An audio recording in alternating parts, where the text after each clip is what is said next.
నమస్తే, welcome to YoYo TV. YCP ప్రభుత్వ హయాంలో కొడాలి నాని, వల్లభనేని వంశీ, పేర్ని నాని, రోజా, పోసాని కృష్ణమురళి మొదలైన నాయకులు టీడీపీ నేతలైన చంద్రబాబు, లోకేష్, అచ్చెన్నాయుడు, జనసేన అధ్యక్షులు పవన్ కళ్యాణ్లపై ఇష్టారీతిన రెచ్చిపోయి అనుచిత వ్యాఖ్యలు చేశారు. ప్రస్తుతం అధికారంలోకి వచ్చిన కూటమి ప్రభుత్వం గన్నవరం టీడీపీ ఆఫీస్ ధ్వంసం, కిడ్నాప్ కేసులో వల్లభనేని వంశీ, సినీ పరిశ్రమపై అనుచిత వ్యాఖ్యల కేసులో పోసాని కృష్ణమురళి అరెస్ట్ అయ్యారు. వీరి అరెస్టుతో మిగిలిన వైసీపీ నాయకుల గుండెల్లో రైళ్లు పరిగెడుతున్నాయని ఏపీ రాజకీయ వర్గాల్లో చర్చ మొదలైంది. ఆల్రెడీ రిమాండ్ ఖైదీగా ఉన్న వల్లభనేని వంశీపై కొత్తగా మరో కేసు నమోదైంది.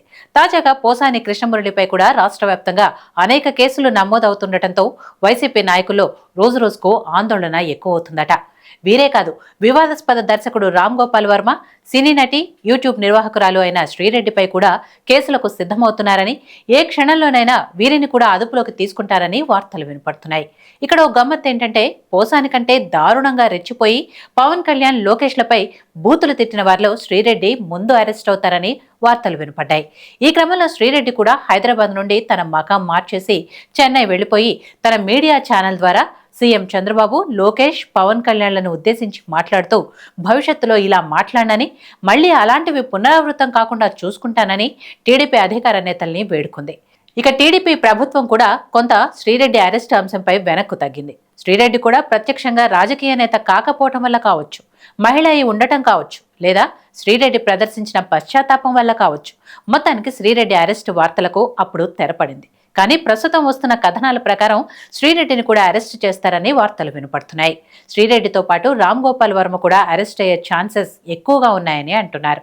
ఈ వార్త ఇలా ఉంటే, మరో కొత్త వార్తా కథనం ఏపీ రాజకీయాల్లో సంచలనంగా మారింది. వైసీపీ హయాంలో మంత్రిగా పనిచేసిన రోజా సెల్వమణిని అరెస్ట్ చేయనున్నారనే కథనాలు వినిపిస్తున్నాయి. గతంలో రోజా చేసిన అసభ్యకర వ్యాఖ్యలు, అసెంబ్లీలో రోజా వ్యవహరించిన తీరు టీడీపీ నాయకుల్ని చాలా ఇబ్బందులకు గురిచేసింది. వైసీపీ అధికార పార్టీలో మంత్రిగా బాధ్యతలు నిర్వహించిన రోజాపై ఏవైనా శాఖాపరమైన ఆరోపణల దృష్ట్యా కేసు నమోదు చేసి అరెస్టు చేసే అవకాశాలు కూడా లేకపోలేదన్న వార్తలు కూడా వినపడుతున్నాయి. అప్పట్లో పోటీపడి కూటమి నేతల్ని తిట్టిన వైసీపీ నాయకులు నేడు కర్మఫలాన్ని అనుభవించక తప్పదన్న భిన్నాభిప్రాయాలు కూడా ఏపీ పొలిటికల్ క్యారిడర్లో వినపడుతున్నాయి.